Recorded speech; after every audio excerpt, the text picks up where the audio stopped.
नमस्ते सदावत्सले मातृभूमि में आर्टिकल 240 और आर्टिकल 239 के तहत लक्षद्वीप के लेफ्टिनेंट गवर्नर ने बहुत कुछ कानून वहाँ पर पास किए और जिसकी वजह से कांग्रेस और वाम दल और देश के मुस्लिम नेता बड़े परेशान हो गए। केरला हाई कोर्ट में कांग्रेस के केरला के मुस्लिम नेता नौशाद ने एक पिटीशन भी डाली। हालांकि उनको रिलीफ न मिलते हुए, तुरंत स्टे न करते हुए, उस मामले में केरला ने केंद्र सरकार को नोटिस कर दिया है और लक्षद्वीप के गवर्नर को नोटिस कर दिया है। मैं आपको बता दूं कि इस समय लक्षद्वीप केंद्र बिंदु बना हुआ है और लक्षद्वीप इसलिए बहुत इंपॉर्टेंट है क्योंकि मालदीव, भारत से बहुत बड़ी आबादी मालदीव जाती है अपने समय को पास करने के लिए। फिल्म इंडस्ट्री का बहुत बड़ा पोर्शन मालदीव जाता है और मालदीव में बहुत सारी हमारी करेंसी जाती है और मालदीव से बहुत अच्छा हमारे पास वहाँ बगल में ही आइलैंड है जिसको लक्षद्वीप आइलैंड कहते हैं। केरला से अगर मैं बात करूं तो केरला से लगभग 300 से 400 किलोमीटर पानी में चलना पड़ता है और अगर केरला से मैं कहूं कि मुझे मालदीव जाना है तो लगभग 1000 किलोमीटर चलना पड़ता है। आप सोच सकते हैं कि 1000 किलोमीटर चलना और 400 किलोमीटर चलना, 300 साढ़े 300 किलोमीटर अरब सागर में जब केरला से चलते हैं तो लक्षद्वीप हमको मिलता है। लक्षद्वीप एक 40, 42, 43 कुछ डेटा 32 आइलैंड कहता है तो कोई 40 आइलैंड कहता है, लेकिन 6 आइलैंड वहाँ के ऐसे हैं जो पर्यटकों के लिए खुले हुए हैं। और अगर उनकी तस्वीरें आप देखेंगे, गूगल सर्च करके देख लीजिए, उनकी तस्वीरें देखेंगे तो आपको पता लग जाएगा कि मालदीव उसके आगे फेल है। बस फ़र्क इतना है कि लक्षद्वीप को सही से मैनेज नहीं किया गया, लक्षद्वीप का सही से डेवलपमेंट नहीं हुआ और उसको एक पर्यटक केंद्र नहीं बनाया गया। कारण मुझे लगता है ये हुआ क्योंकि वो अरब सागर में है। अरब सागर में होने की वजह से पाकिस्तान से नज़दीक है और मालदीव से नज़दीक है और उधर केरला के बहुत नज़दीक है। केरला हाई कोर्ट का ही जुरिडिक्शन भी लक्षद्वीप में लगता है और केरला के वामपंथी नेता और केरला की मुस्लिम आबादी, मुस्लिम लीग से जैसे लोग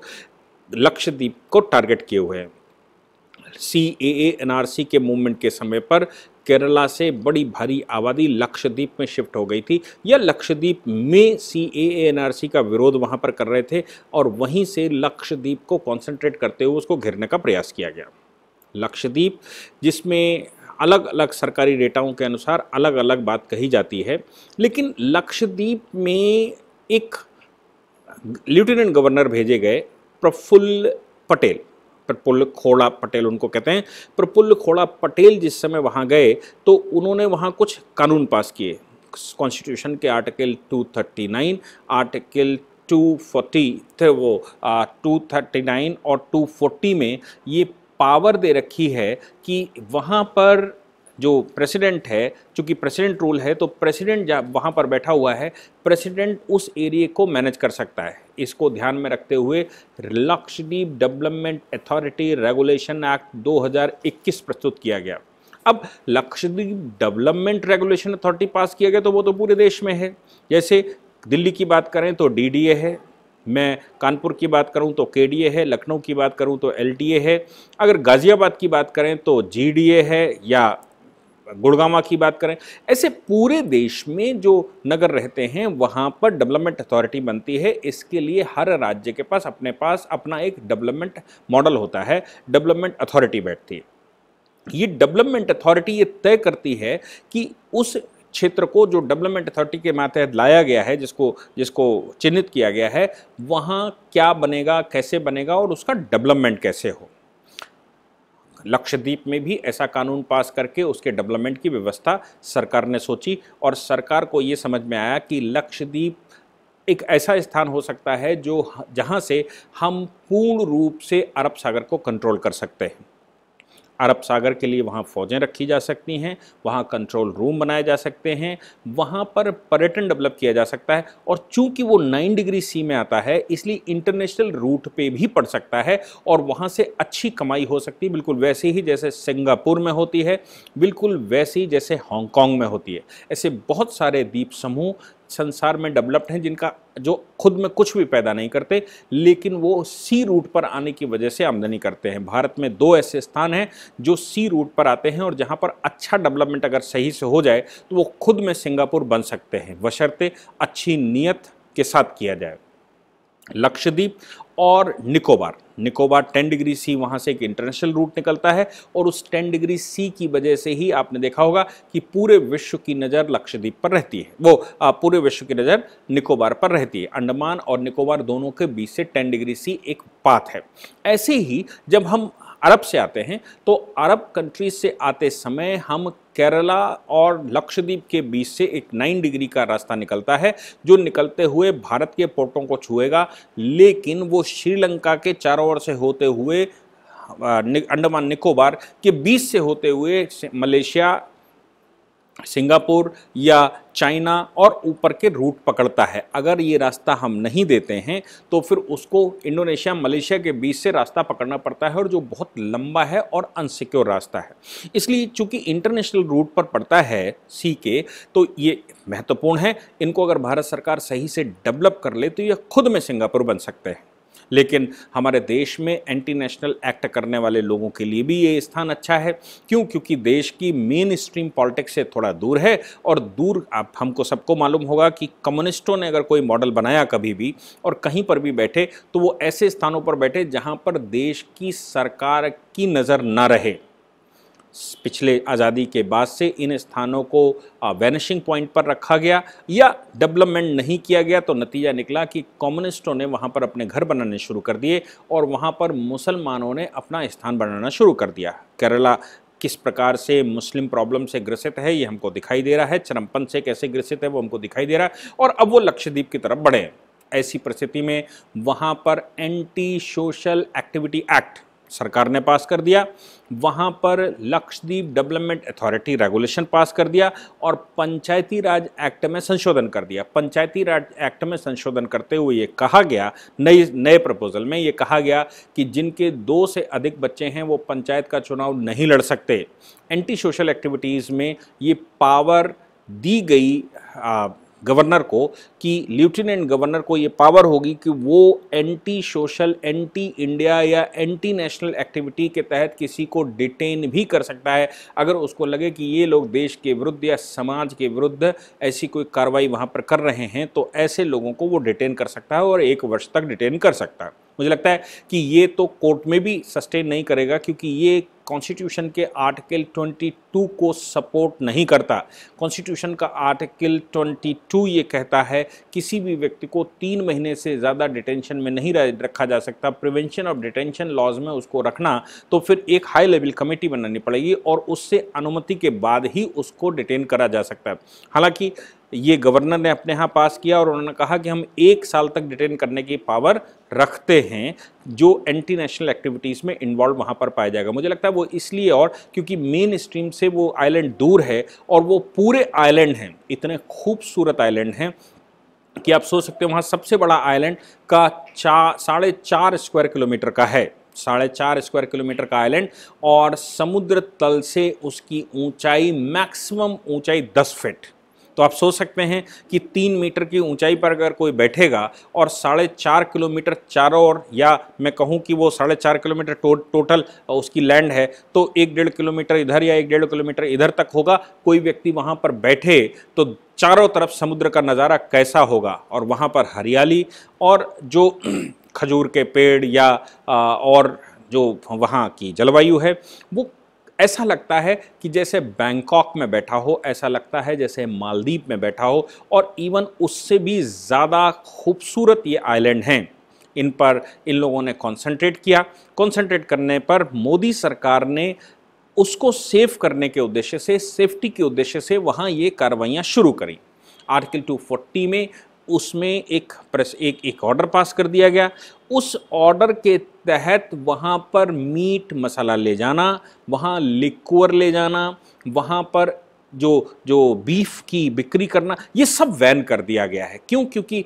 वो हिंदू पर्यटक स्थल बन सकता है, पूरे हिंदुस्तान का अच्छा पर्यटन स्थल बन सकता है। ऐसी परिस्थिति में अगर वहाँ पर मीट मसाला मछली का काम होगा तो निश्चित है कि केवल अपभ्रंशित लोग ही वहाँ पर भारत के टहलने जाएंगे। भारत का सात्विक व्यक्ति उन स्थानों पर नहीं जाएगा। तो भारत के सभी लोग उन स्थानों पर जाएं, इसको ध्यान में रखते हुए ये कुछ रेगुलेशन पास किए गए। डेवलपमेंट अथॉरिटी के द्वारा ये कहा गया, डेवलपमेंट अथॉरिटी कहीं पर भी बैठती है तो हम सब जानते हैं कि डेवलपमेंट अथॉरिटी पहले कुछ एरिया को चिन्हित करती है, चिन्हित करने के बाद उसका एक प्लान बनाती है, प्लान को पब्लिश करती है, पब्लिश के बाद उसके ऑब्जेक्शंस लेती है, उन ऑब्जेक्शंस को लेने के बाद उनमें दुरुस्ती करती है, दुरुस्ती करने के बाद वो एक फाइनल प्लान निकालते हैं और डेवलपमेंट का पूरा सिस्टम बैठाते हैं, जिसको आप दूसरे शब्दों में मास्टर प्लान भी कहते हैं।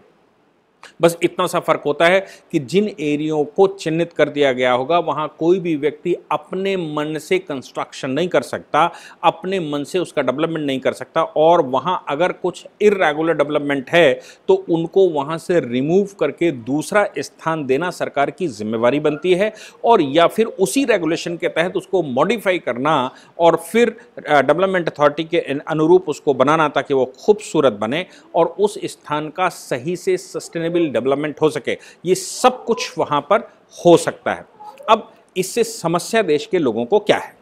देश के लोगों को कोई समस्या नहीं है। समस्या जैसे मैंने कहा कि नौशाद जी को है, जो कांग्रेस के लीडर हैं, केरला से, और राहुल गांधी को है, सीपीआई के लीडर्स को है। सीपीआई ने तो बाकायदा वहां आंदोलन शुरू कर दिए, और भारत के तथाकथित जो newspaper, the wire, the Quint, the print, NDTV, इन्होंने इस पर रोना शुरू कर दिया है और ये बताना शुरू कर दिया है कि मोदी जी वहाँ कल्चरल डिस्ट्रॉयमेंट कर रहे हैं। क्या कल्चरल डिस्ट्रॉयमेंट कर रहे हैं? उन्होंने कहा है जिनके 2 बच्चे से ज़्यादा बच्चे होंगे उनको वहाँ रिप्रेजेंटेशन का अवसर नहीं मिलेगा, जो पूरे देश में मुझे लगता है लागू होना चाहिए। लेकिन जहाँ से लागू किया जाए, सरकार एक एक्सपेरिमेंट कर रही होगी, जहाँ से लागू किया जाए वहाँ से ठीक है। अगर वहाँ से लागू करने के बाद कोर्ट में केस आता है और कोर्ट में वो सस्टेन कर जाता है, यानी कि जो डेवलपमेंट प्लान बनाया है वो सस्टेन कर जाता है, तो फिर उसको दूसरे केंद्र शासित प्रदेशों में, बड़े प्रदेशों में लागू किया जा सकता है और भविष्य में पूरे देश में लागू किया जा सकता है। नहीं तो पूरे देश में लागू कर दे, अफरा तफरी मच जाए एक साथ, और अफरा तफरी मचने के बाद कोर्ट में केसेस होने लगे, रोड पे प्रदर्शन होने लगे, तो फिर सरकार के लिए एक बाधा पैदा होती है। हालांकि सरकारें सब बाधाओं से निपट लेती हैं, लेकिन जो देश के डेवलपमेंट प्लान होते हैं उन डेवलपमेंट प्लान्स में ये बाधा पैदा होती है और देश का डेवलपमेंट रुक जाता है। भले ही थ्योरेटिकली या आइडियोलॉजिकली हम पॉलिसी को इंप्लीमेंट करवा लें, जैसे हमने CAA लेकर आए तो पॉलिटिकली वो ठीक था, इंप्लीमेंट उसको सही से करना था, लेकिन देश में लोगों ने अफरा तफरी मचा दी और जिसकी वजह से सरकारें निपटने के लिए सक्षम हैं। आपको याद होगा कि उत्तर प्रदेश सरकार ने कैसे उसको निपटा था। सरकारें निपटने के लिए तैयार हैं, लेकिन उनको डिस्टर्बेंस पैदा लोग करते हैं और डेवलपमेंट देश का रुक जाता है, लोगों के खाना पानी रुक जाता है, लोगों की व्यवस्थाएं भंग होने लगती हैं जब रोडें घेर कर लोग बैठ जाते हैं। ऐसी परिस्थिति में मोदी सरकार, मुझे लगता है कि जो इनिशिएट करना चाहती है उसने लक्षद्वीप से इनिशिएट किया और लक्षद्वीप से इनिशिएट करते हुए उसको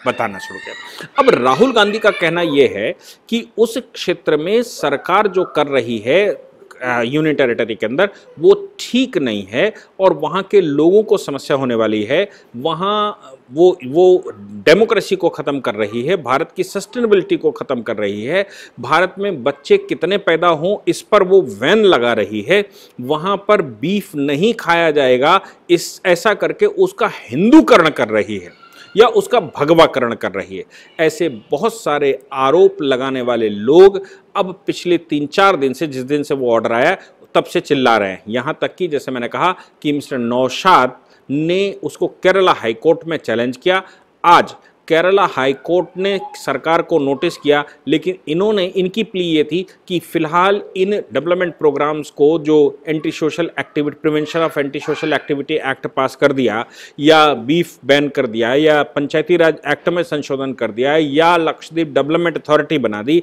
इनको स्टे कर दिया जाए।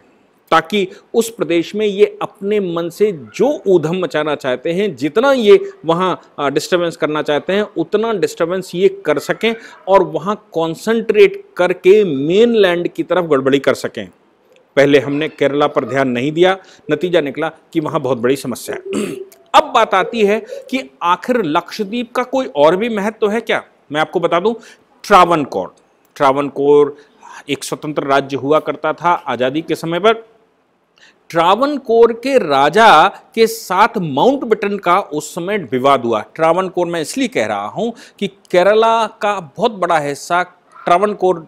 प्रिंसली स्टेट में होता था और लक्षद्वीप का ये हिस्सा भी वैसे ही गवर्न होता था। और यहाँ की इंपॉर्टेंस ये थी कि माउंटबेटन का नेहरू के साथ एक कम्युनिकेशन अपने को मिला। माउंटबेटन का नेहरू के साथ कम्युनिकेशन से मतलब है कि माउंटबेटन ने अपने प्राइम मिनिस्टर को लिखा कि वो नेहरू से किस बात से सहमत हैं।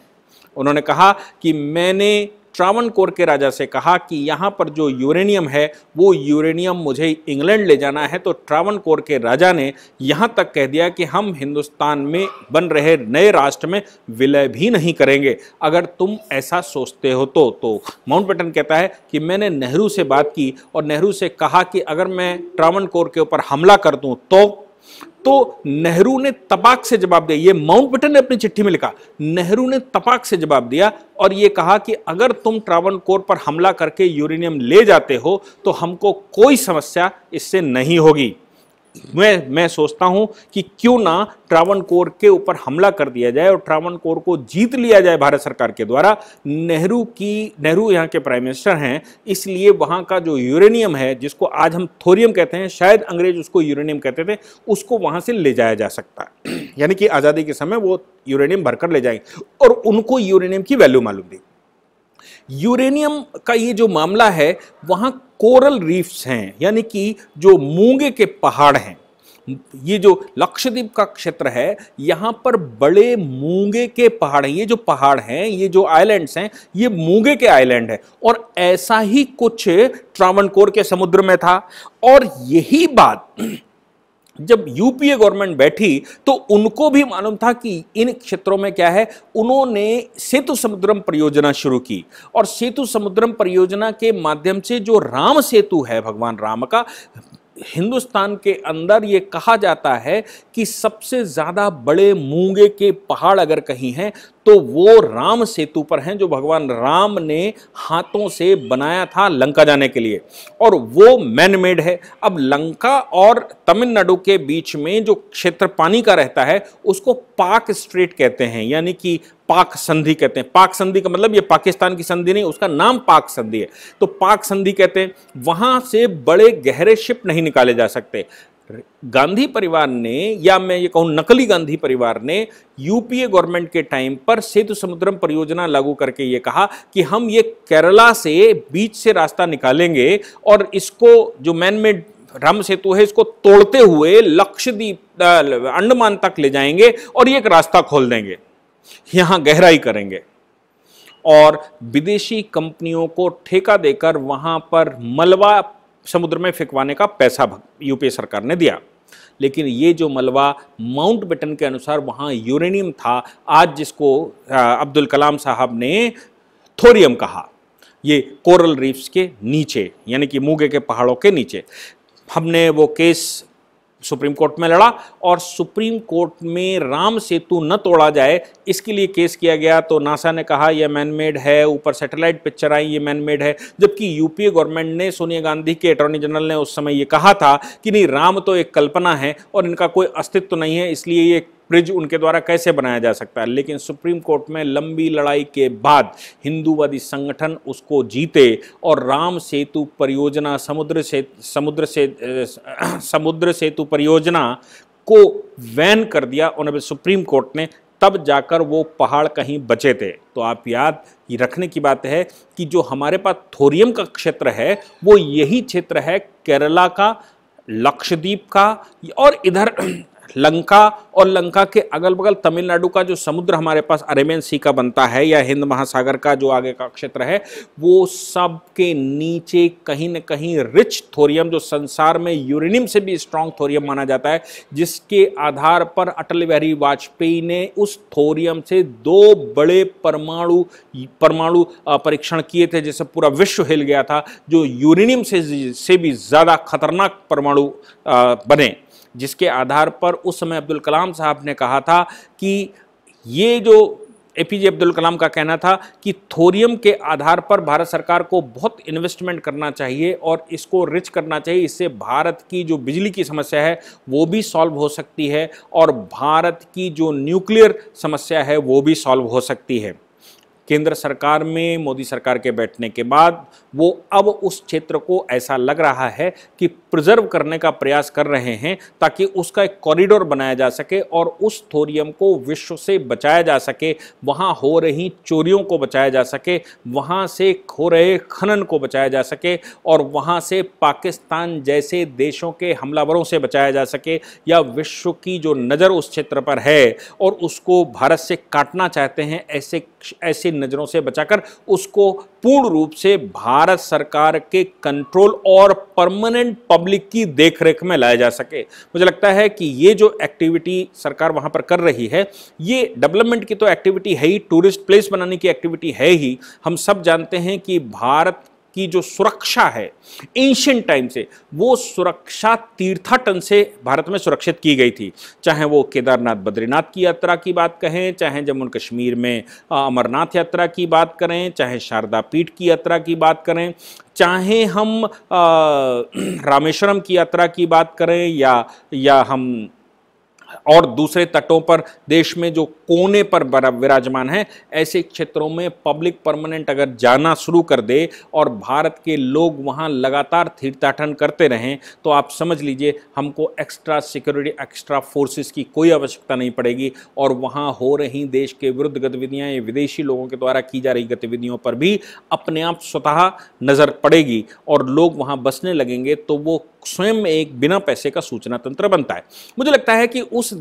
दृष्टि से लक्षद्वीप, हमारे पास लक्षद्वीप और निकोबार ये परफेक्ट प्लेसेस हैं। यहाँ पर पूर्ण रूप से सिस्टमेटिक सिक्योरिटी सिस्टम लगना चाहिए और इन स्थानों पर जो कोरल लीफ या थोरियम के जो भंडार हैं, उन भंडारों को सोनिया गांधी सरकार उस समय जितना चुरा पाई वो चुरा ले गई। हालांकि हमने कहा कि उसको हम बहुत बड़े स्तर पर उस समय राम सेतु परियोजना, राम सेतु के केस में उसको हम बचा ले गए, फिर भी मुझे लगता है कि जो ट्रावनकोर के राजा का बलिदान है और जो वो कर रहे थे और माउंटबेटन उसको नहीं ले जा पाए या अंग्रेज उसको नहीं ले जा पाए नेहरू के समय पर, उन सब में जितना भी चोरी करवा लिया होगा यूपीए गवर्नमेंट ने, मैं मानता हूं उस समय हो गया होगा, क्योंकि उन्होंने ठेके देकर, पैसे देकर उस थोरियम को वहां से लदवाकर, समुद्रम खाली करने के उद्देश्य से वहां से लदवाकर कहां गहरे समुद्र में फेंक कर, और वो कौन सा देश कहां ले गया ये अभी तक कोई पता नहीं है। मुझे लगता है इस पर लोगों को आरटीआई करनी चाहिए कि सेतु समुद्रम परियोजना में